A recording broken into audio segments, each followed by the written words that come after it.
Hey, closet busters and bold move makers. It is time once again for Life Uncloseted. So I want you to gather around because it is time once again to kick down those closet doors of your life. We're here to escape our BS, explore our fears, and elevate our self-expression. I'm your host, Rick Clemens. I'm the bold move expert and that coming out guy who's going to take you to the party, the pulpit, the wake, and back to the party of living your life uncloseted. So come on along with me and grab hold of yourself and get ready to step out, step up, and step into facing your fears, making your bold moves, and living life without apologies. Now let's get to the show. Hey, listeners. I am so glad to have each and every one of you here with me today. And I think you're going to notice that I didn't say listeners of which podcast because we're doing what I call a double recording right now because the guests that I'm bringing back have been guests on my podcast a couple of times, and they have a brand new book coming out that I felt like would really, truly serve both my podcast audiences, both the ones of you that listen to Life Uncloseted, as well as the 40 Plus Real Men Real Talk podcast, because we are going to talk about getting things into radical alignment with my friends Bob and Alex.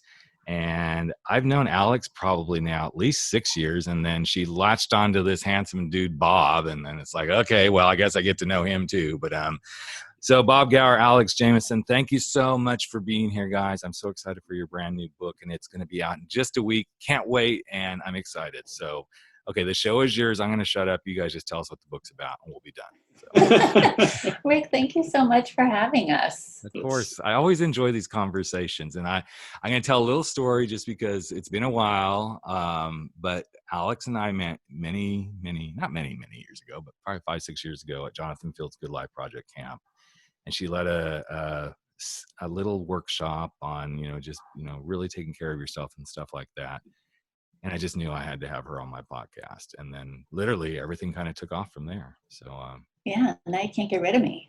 Yeah, I know. It's like, here they come. They got another book coming out. So as soon as I hear there's another book coming out, I'm like, okay, I got to clear the calendar for a podcast because they're going to be coming for me. So, and then I met Bob and similar stuff. We've just kind of, we follow each other on Instagrams and all that stuff. That's how we all stay connected right now. But glad you guys are here and glad you're doing good in lovely New York City area after everything we've been going through for a while here. So knock on wood, knock on Rick, whatever. Mm-hmm. Glad we're all still here on the planet doing the things we're doing. Yeah, it's funny. In the last 6 years that we've known each other, it's funny. I think we were already using this method that we're going to talk about here. Yeah. But in the last 6 years, it has become like the foundational tool of our relationship, of our family, and even a lot of the work we do as coaches and consultants. Yeah. So, this was barely a blink in our eye as a book baby back then. Yeah, well, we were a little slow on the uptake sometimes, I think. Tell that story. well, I mean, it's just something that we developed, and then we used it in our own life, and we've also taught it to a lot of people. And I think at some point we just started realizing that we just kept getting phone calls about it. People saying, "Hey, could you walk me through?" Because it's not, it's a relatively simple structure, but there's some nuance to it. And I've given I've just been on the phone with people. Actually, I was on the phone once with a friend in LA she was in a new relationship and she wanted to use the structure to talk to her new partner with. Mm-hmm. And I walked her through the whole conversation. I actually spent about an hour on it. I've gotten really nuanced with it. And then, because it was one of those long cab rides in New York during rush hour. And after I was done, the cab driver leaned over and said, "Thank you so much. I learned so much, from listening, from eavesdropping."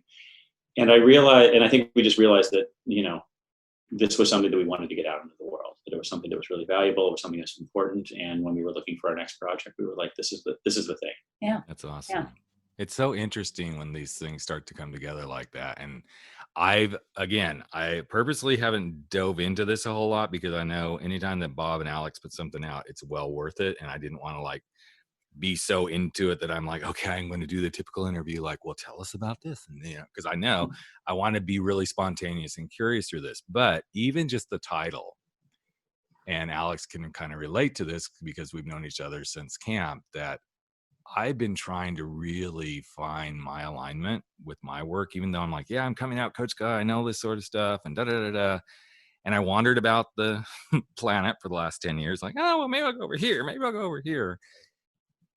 I really realized when I saw that this book was coming out, it made me stop and pause and go, man, I have truly brought my own business and my own life into some real radical alignment just in the last year.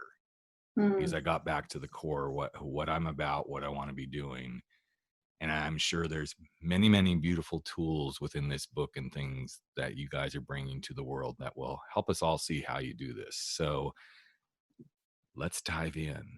Don't tell us all about it, but tell us enough about it and we will have a mad rush to people pre-ordering on Amazon. Well, the basic heart and soul of this book is about one conversation structure that we share with people that can be applied to almost, I have yet to find a topic it doesn't work with, I'll be honest, but it's a way to bring structure to conversations, especially conversations where there's high stakes or a lot of emotions.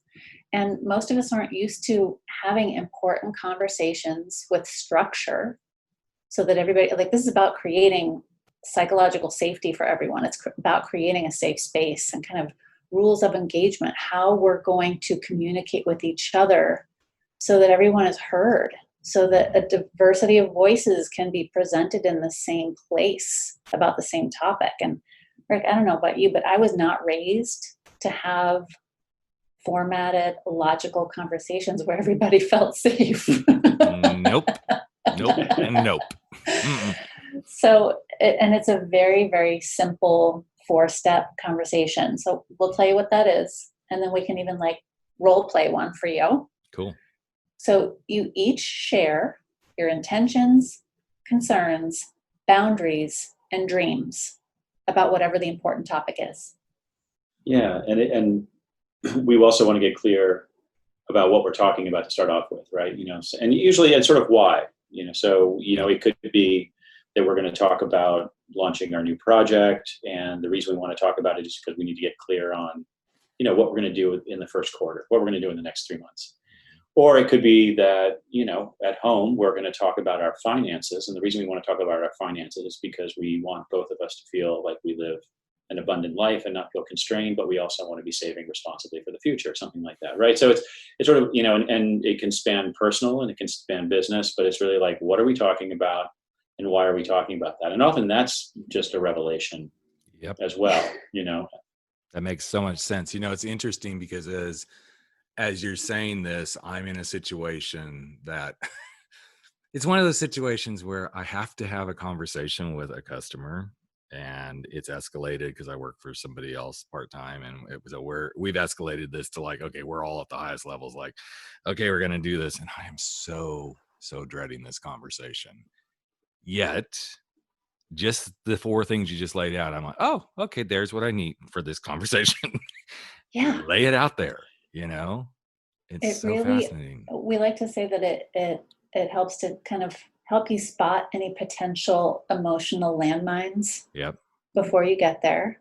Yep. And again, the way we do it is that each person shares one at a time. This isn't a place where you're arguing points. Mm-hmm. It's just information collecting. And, we've dabbled in some 12-step work ourselves. Sure. So there's no crosstalk. There's no talking over.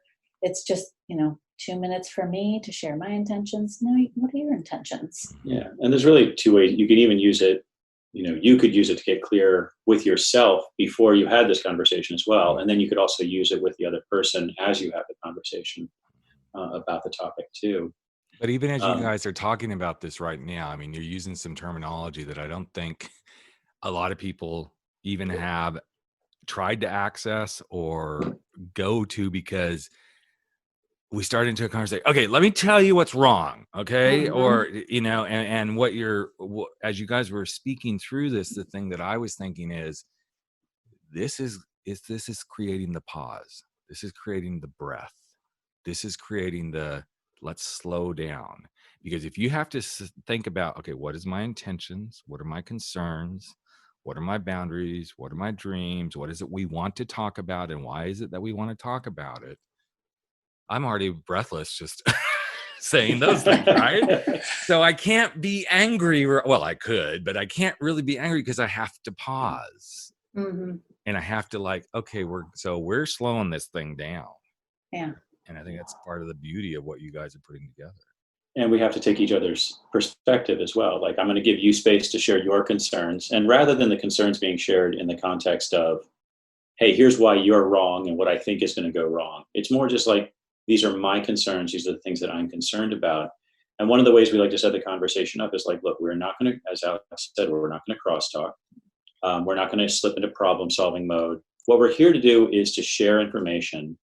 I don't know if you're familiar with a book called Never Split the Difference by Chris Voss, who was an FBI hostage negotiator. It's one of our favorite books for the last few years. I highly recommend it. And so he was a hostage negotiator for the FBI. And the reason the book is titled Never Split the Difference is because, well, you know, if you're negotiating a hostage for hostage release, you can't say, you know, we'll give you half the money, you give us half the hostages and kill the rest. Right. You know, like, Right. you know, like you know, and so what he realized was that he had to get underneath the demands and understand the emotional context that sat underneath everything. And in order to do that, he needed to appreciate, he didn't need to approve of, but he needed to appreciate the perspective of the other person. And so it puts you into this curiosity mode. It puts you into this listening mode.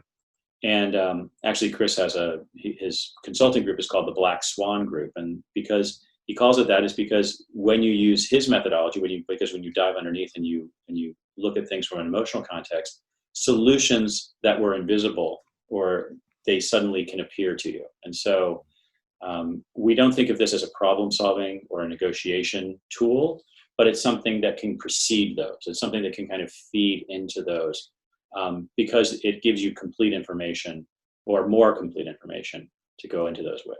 Don't you think that's part of what the challenge is we go into these conversations with our information, but we don't go into it with complete information. We go with our assumptions. We come in with our like, okay, this is my perception of stuff, but that's only part of the information. Yeah, I was going to say, we go into it with our information and assumptions about your feelings and information. Yeah. And I think a really important topic, I mean, for me, why it took me most of my adult life so far to get good at important conversations was I just avoided important conversations most of my life. I avoided them because I was scared, because I grew up in a family where important or big or emotional conversations got terrifying or violent, or people were blamed. So I just learned to avoid completely. I became a people pleaser, a codependent, all those things. So sometimes I can still slip into beating myself up for not being better. Right. But I've gotten really good at it in the last few years. And I thank you, Bob, for being my partner in this. We do really support each other in this. And I just can't recommend it enough. Like, try this with your partner, try this with your family. We need more brave, vulnerable conversations now more than ever. Yes. Amen. Amen. Amen. Amen. And, you know, it's interesting as you said that, Alex, that there's this thing that happens in my coaching with people coming out of the closet. And even when I'm working with people who are like, okay, I'm going to be an entrepreneur, because now everything is about everybody's got closets in my world, but especially those that are coming out of the closet, like, okay, so how do I have this conversation about I'm gay? Well, we're not going to reinvent the wheel here, because you've already had some really big conversations in your life. If you are married and you're coming out of the closet, you've probably had conversations about buying a home, about having children, about which job are we going to take, and who's going to stay home or who's not going to stay home, and where are we going to move to. It's like suddenly people think, okay, this is brand new, so we have a brand new way of doing it. The situation is new, yes, but I think we miss that we have a lot of ability to do this, with one exception.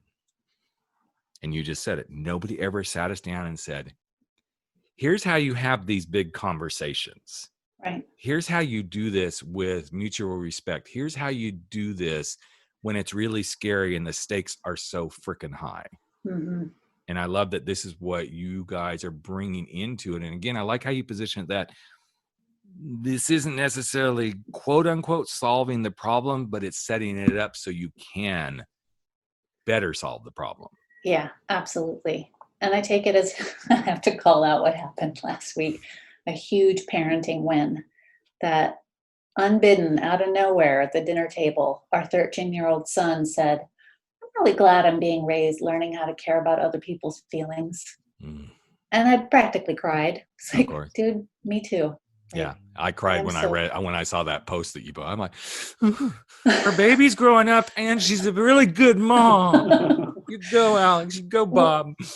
It was really hard for both of us. We grew up in families where it wasn't safe to talk about the hard things and to really share who we were. And I'm so proud that we've created a home where this kid feels like he can do that, and he's learning how to. Not to get off in this realm, but I think, and I hate it when I say think because I'm trying to break my habit of that on podcasts, but what I've observed is this is what's happening in our culture so much. Nobody knows how to have important conversations. We are so just politicized and we're charged and I'm raising my hand, folks. If you could see me, I'm raising my hand. I'm right there. But if nothing else that COVID has taught me, it's like to pause, stop, breathe a lot, pause a lot, think a lot. Yeah. Before I speak. Well, this is our like in my heart, this is what I want this book to do. I want this to give you the courage to tell the person or the people in your life that you most need to have these important conversations with, I'm coming to you with love and hope and good faith. Can we have a conversation about this topic that we need to talk about?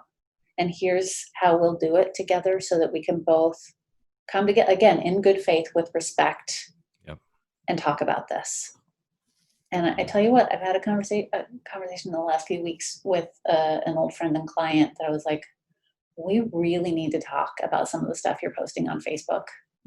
And we had a hopefully life-changing conversation about some really, really important topics right now. So the structure works. And you can do it. Yeah. And so you guys are going to show us how we can do it.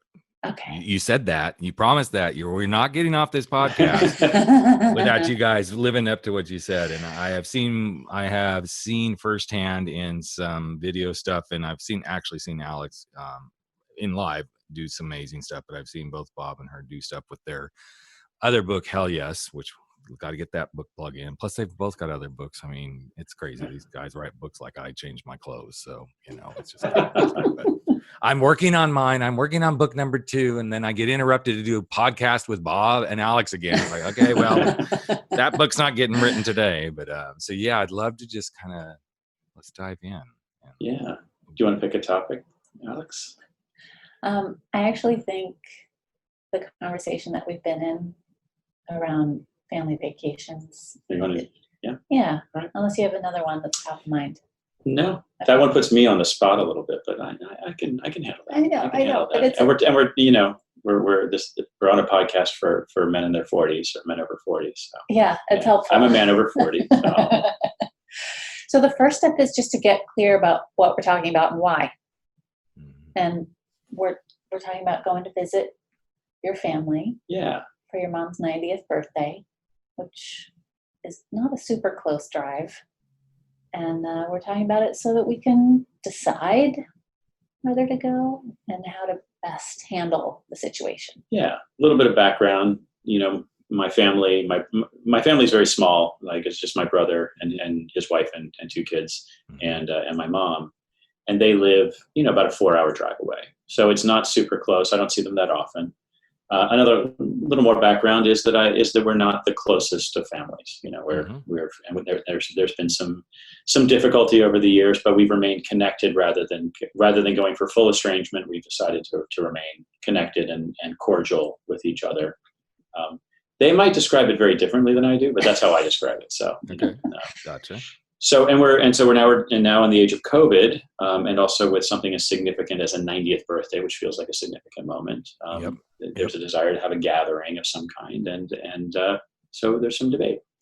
So we now know what we're talking about, and then we could also say we're going to talk about it because we want to get clear and because we want to have a good experience, and just maybe adding a little notion of why we're talking about this topic as well.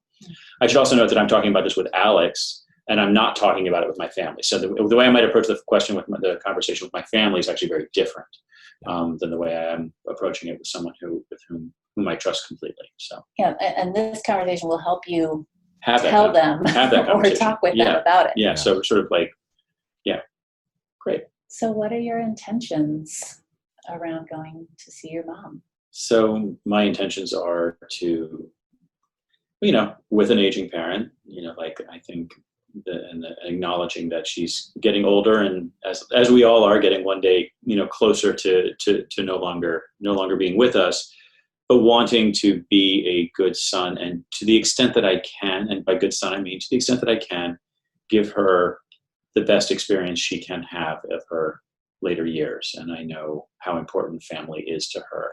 Particularly, it's very important to her that I and my brother at least appear to be getting along.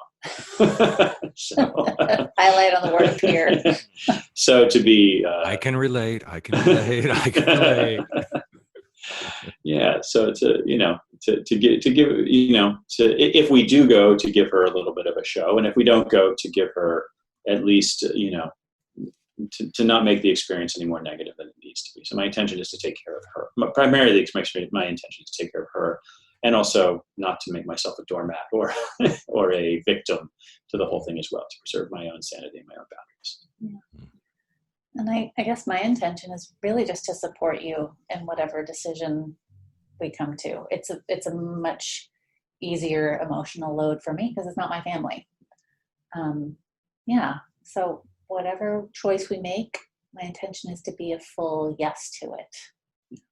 So notice we're just taking turns talking about this, right? Intentions. We're not arguing about any points or... Yeah, we're just sharing information. We can argue later if we come across a disagreement, but for now it's just developing that kind of tactical empathy. So what are your concerns about this? Concerns are that it's going to be time consuming at a time when I'm very busy with work and with launching a book. My concerns are that I might get sick or might get someone else sick with a potentially deadly disease. And my concerns are that it will cause emotional disquiet, that it's not in myself, that it will cause me that I will have uncomfortable feelings. Now, I'm just going to, like, a little side talk here, Rick. In this concerns, like, really go for it. Like, put out your worries, your fears, because actually having a safe container to be vulnerable and express what your amygdala is worried about can, without getting judged or dinged for it, actually helps your nervous system to calm down so that afterwards you can actually make better decisions. So just by sharing, and I call them the crazy worries in the back of my head, just by sharing them most of the time, like, oh, that's not, now I see that worry is probably never going to happen, but it keeps circling around in my brain. But once I say it, it kind of just goes away. So that often happens. So I just realized I have another concern. Mm-hmm. And the concern is, we would drive the New Jersey Turnpike on the way down there, and we'd have to stop to go to the bathroom. So inevitably we would go into one of these sort of, it's like a mall. It's like a mall, like the rest areas on the Turnpike. And I'm concerned, like, I haven't been out in sort of middle America, and I'm concerned that I'll be wearing a mask and people will call, because I hear people like being called names for wearing masks in public. It's become so politicized that I'm worried that I will be perceived as making a political statement when I'm simply trying to keep, a virus out of my lungs. So, absolutely. Yeah. Yeah, I have all of those same concerns. I also have this extra worry that no matter what you decide, you can't win with your family. Like, if we go and we social distance and we keep our masks on, we'll be judged and teased, which will make us feel bad and be stressed. If we don't go, we'll be judged and teased and we'll feel bad. And I worry that it's going to negatively impact our relationship. What's interesting about this, I'm just going to do a little meta commentary on it, is as we talk about the concerns, specifically that concern, which I find so funny or so endearing, is that all of a sudden I'm like, okay, so if I can't win either direction, well, one is less time consuming. And and less costly. Right. So, if the outcome's going to be similar in both ways, like they'll tease me in absentia. I won't hear the teasing. So. Right. As you guys are going through that, I'm like, girl, I just not keep going. I feel like check. My little gay mind's like, girl, I know what I'd be doing. I'm staying home. I'm going to do my thing, and I'm going to have some wine. And it's clear to the rest of us, Bob and Alex.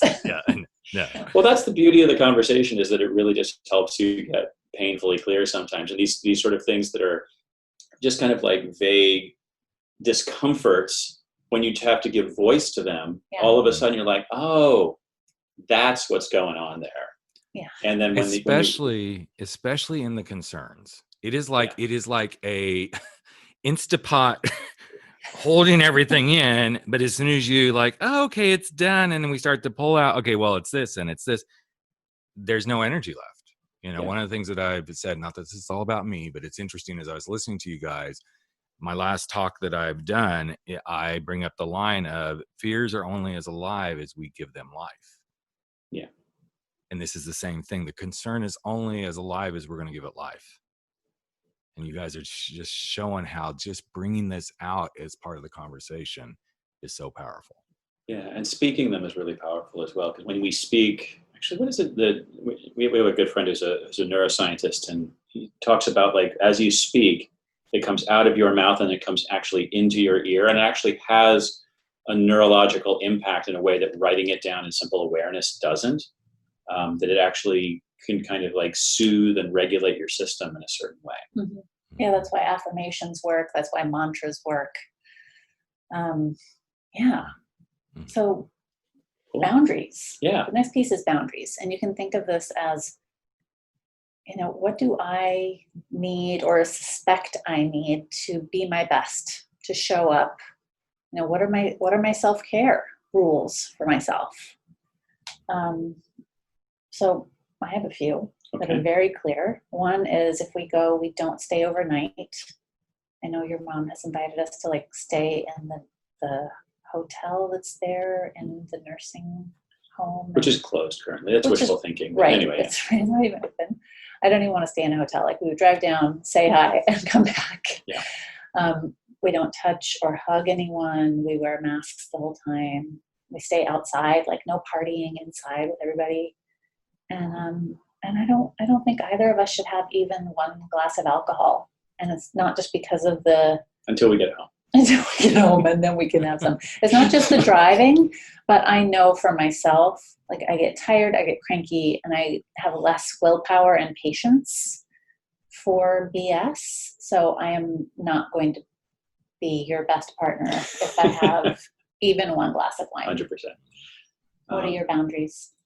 My boundaries are to have boundaries, right? To be really clear, and both with myself and with anybody that we're going to see if we do go, before we go. So the boundaries that you just sort of outlined around mask wearing and no touching and no going inside, to actually communicate those ahead of time via writing rather, or phone calls, but not to kind of speak them out, rather than just kind of hold. Because sometimes you have this intention, that you hold this boundary, like, I'm not going to do that, and you get there and someone comes up to you and hugs you, oh, hi, and you're like, oh wait, so actually speak the boundary before we're in their presence, to kind of make sure that that's really clear. And then the other boundaries are just, I love the one about alcohol, and I always like, also, when I'm doing something kind of intense, that's both tiring as well as kind of potentially emotionally intense, to make sure that the next day I don't plan anything that requires much of me. That I could spend a day on the couch watching the Great British Baking Show. Exactly. Yeah, self-care after is really important. Yeah, that's good. I like that. Yeah. So now, just a side note about boundaries. And we talk about this in the book. You might not get everything you want. Right. If you decide to go forward, you're not ordering off a menu. But knowing what your partner or your team needs or wants for themselves, when we have gone down to the past, I'm like, I need time alone from your family. I need to go for a walk by myself every day, or have the car so I can go to sit in Starbucks for an hour. And most of the time we're able to support each other in what we know the other person needs. And if you know in advance, then you can help. It's not something you're trying to figure out in the moment when tensions are high. And then the last part is really the most important. And we end on dreams, right? End on a high note. And this is where you share, if this were to go amazingly well, like what's the dream outcome for me, for you, for us? And maybe release a little oxytocin together.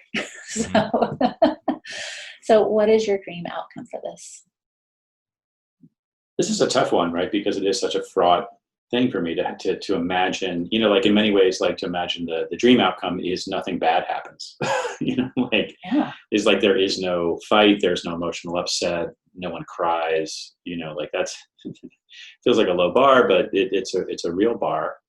And then I think the other piece is, which is more relevant for me, which is our relationship, which is that our relationship is either strengthened through, kind of going through something potentially, a little bit challenging together, or, that we just show up for each other, that we're, that, and I think there's always kind of a dream I have with this too, like having been someone whose emotions have been volatile in my life.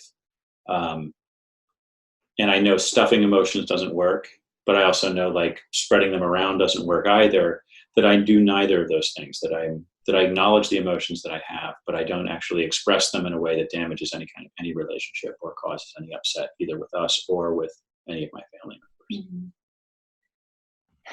Yeah. And it's strange to say this because again, it feels like a low bar, but my dream is that nobody gets sick and nobody gets hurt. Yeah.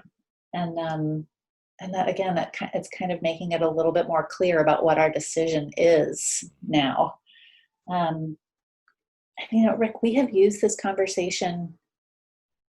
We've used it with our son about applying to high school, the application process. We used it to decide to get married and then plan our wedding. We've used it we've talked about sex, we've talked about money, we've talked about other family issues, and we've used it to talk about planning this book and big projects for companies and working with clients. So like this one tiny example, this intentions, concerns, boundaries, and dreams format is applied almost everywhere in our lives. As you guys were working through it, there was so many different moments where I was having conversations in my own head, which that happens all the time anyway. But it just brought clear some things, not only for this conversation I'm getting ready to have, but just in things that I have done with my kids in the past, with my own husband, talking about things that are coming in the future. I can see the value of this. And I'm so glad that I came into this conversation very raw with the little bit of knowledge that I knew you guys would rock this out, but also to see this in a completely unfiltered way, so that I didn't have anything that I'm going, oh, well, I already know this. I know this. I know where they're going. But I also found it interesting at times for me to see what came up for me. It's like, well, what if somebody thinks you're being really selfish because you're going through all this just because, you don't want to go see mom? I mean, it's her 90th birthday after all. Why don't you guys just suck it up? I could hear somebody saying that in my own head, Yet, well, then I'm pretty clear. They're not here in good faith, or they don't have empathy for me. Yeah, well, you're also echoing what's going on in my head. Like that exact phrase is probably echoing through, my head. Because I think, also we've used this in a work context, as Alex says. I've used it a lot. I facilitated board meetings. I've done a lot of, planning of large change projects at my consulting clients. And I often, when it comes to boundaries, I often really, the assumed boundary with work is work comes first. yes, Often, right? Yep. And people they're often not even used to like thinking about their boundaries. And if they are used to thinking about their boundaries, they're not used to expressing them, except when maybe they get violated. And they're like, you cannot do that to me. And all of a sudden now you're in a whole thing and it's an argument. Whereas, I started doing this a few years ago because I work on some big complex projects sometimes, and I assemble teams for them. And sometimes the teams are very experienced people, or sometimes, people who aren't very experienced. I was like, okay, well, what do you want? Like, why are you interested in taking on this project? I mean, we all want to get paid, so let's assume Sure. that. And even that's kind of a taboo sometimes, just to talk about that. Well, let's get paid. But then I also say, well, what helps you be your best at work? Like when, for myself, and it's helped me set boundaries, especially being a father, like I'm not going to answer the phone at night, and I'm going to go home for dinner. And that created big problems because I was working with some younger childless people for a lot of my career. The past 10 years has been with a lot of folks who are younger than me in a different place in life. And they're just like, go, go, go, go, go. And I was like, no, I'm not going to do that. And if it means I don't get to do this project, that's fine. I'll do something else, Right. and really being able to set boundaries. And what I found is like running through those reps with myself has created so much more space and so much more compassion, both for myself and for others. And I've become a better consultant. I've become a better father. I've become a better partner, simply because I'm really clear on what makes me work. Well, and just the fact of the question that you posed, like, what helps me be my best? So often our best, we get in the way of our best because, to Alex's point a little bit ago, we're such people pleasers, and that I can't be my best when I'm fully pleasing everybody else. And some people will say that's selfish. And to that, I'm to the point in my life where then you need to go work on that, because I'm really good about doing my best for me and so that I can be better for others. If you don't see it that way, then go ahead. You go figure that out. 'Cause I've already figured that out. So, Rick, I have a great story of a client who I ran through this with, and she's a professional hair and makeup person for weddings. So she works on a lot of brides and bridal parties, especially. And she's like, I cannot handle the emotional abuse that I receive from my clients sometimes. It's just too much. So we created, I can't remember the name she called it, was basically a code of conduct that she goes over with her clients before they sign the contract. But we were able to phrase it in a way, and it goes through, she walks them through intentions, concerns, boundaries, and dreams. She frames it as, I am here to help you feel and look beautiful and good, so that, and we're going to work together with respect and compassion so that your day, your big day, sets the tone for the rest of your life in this marriage. And it's a game changer. I think it's so valuable when you can take something like this and you can take it out of the context of, okay, this is just for business. Well, no, this can work for business. This can work for high school decision making for colleges. This can work for what we like to do sexually. This can work for what we're going to have for dinner. It can work for so many different things. And it gives you peace of mind. If nothing more, it gives you that breath. As I said, it's that pause, the breath to like, okay, we're not rushing through this. And I can tell you that I've been sitting here thinking this all along. I was like, okay, Monday evening, I have a call with a bunch of guys coming out of the closet that I'm going to be talking about. I'm going to be saying, you got to go get this book. We are not going forward until everybody goes and pre-orders this book, and then we'll finish the conversation tonight. I love it. That is so wonderful. Well, but it is. There's so much conflict, and this is you guys know this because you've both been on my podcast and we've talked about this before. But there's so much conflict that comes through the coming out process.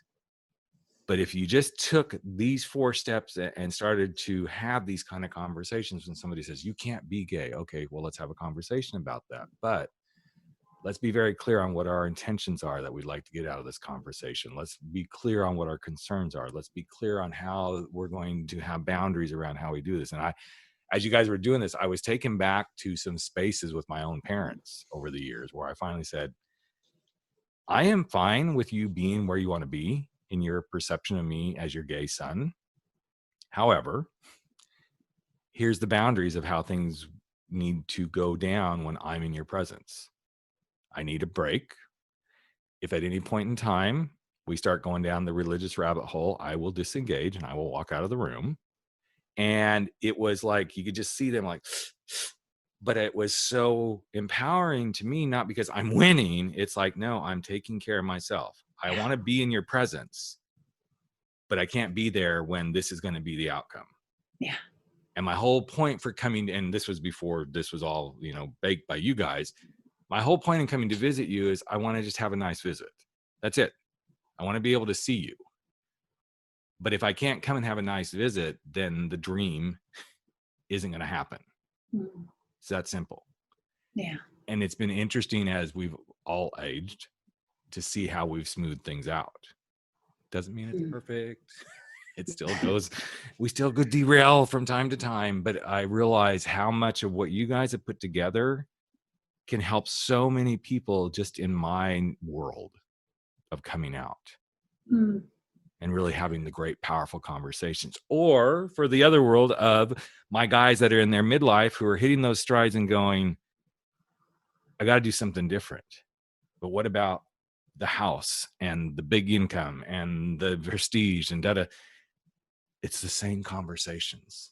And this would be so powerful for those guys. Or I can't leave what I've got to do this. Well, then it's time to have a really powerful conversation. Oh man, I love hearing that from you. I really thank you. I know the kind of people you work with. I know the work that you do in the world.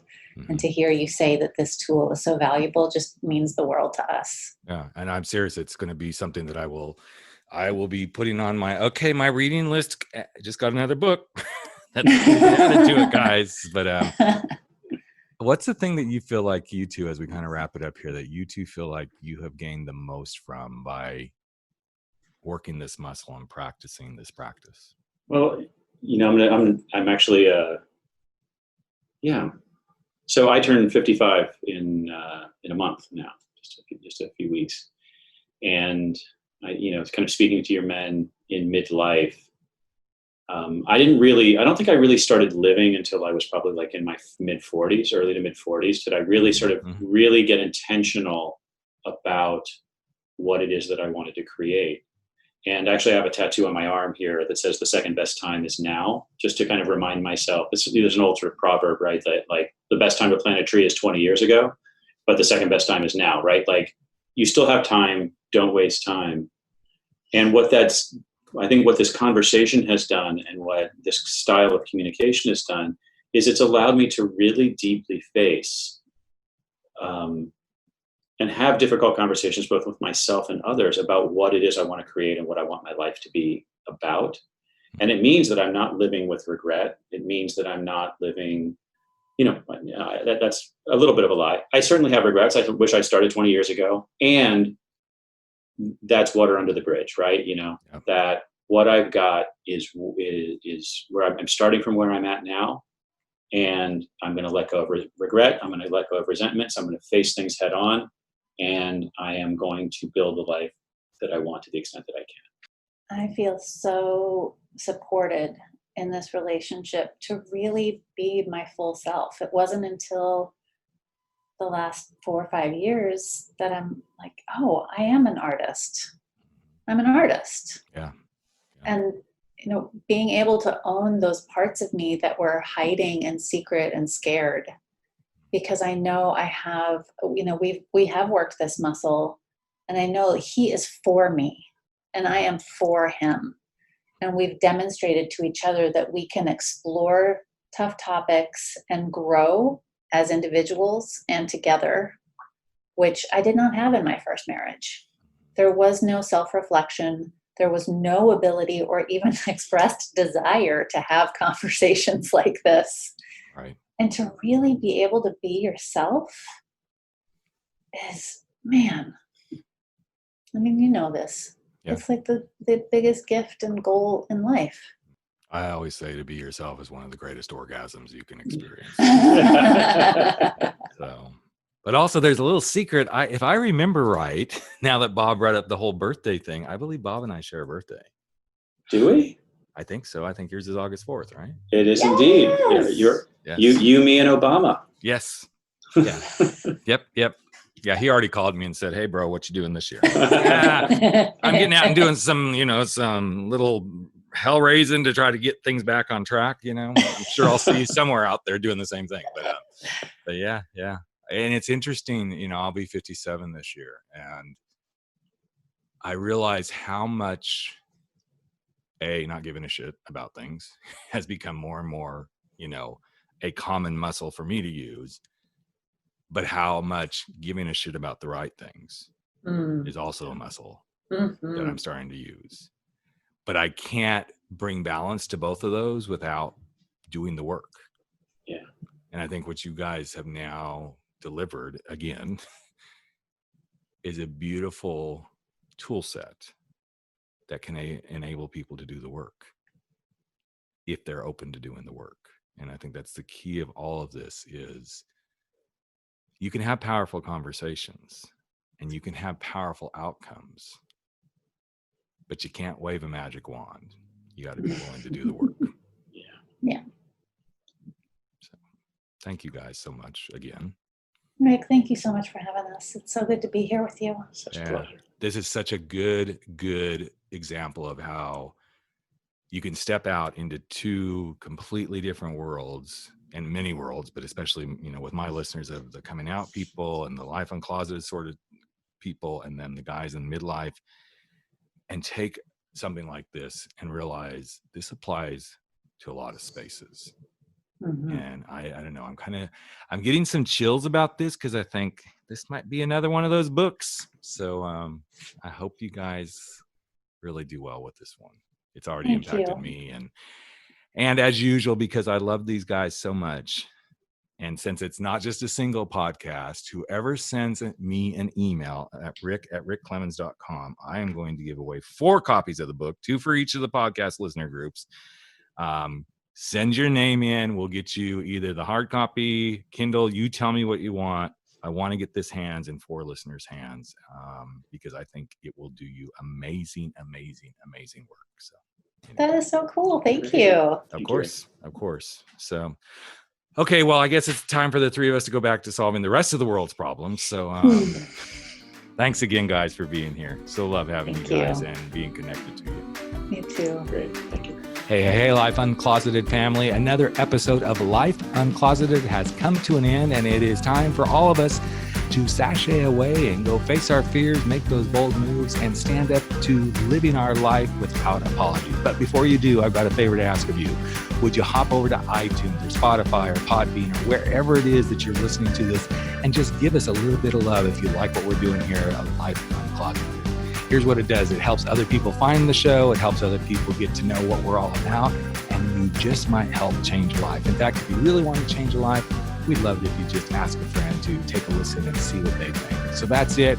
Love you all deeply. I'm Rick Clemens, the host of Life Uncloseted, and never stop stepping out, stepping up, and stepping into living your life uncloseted.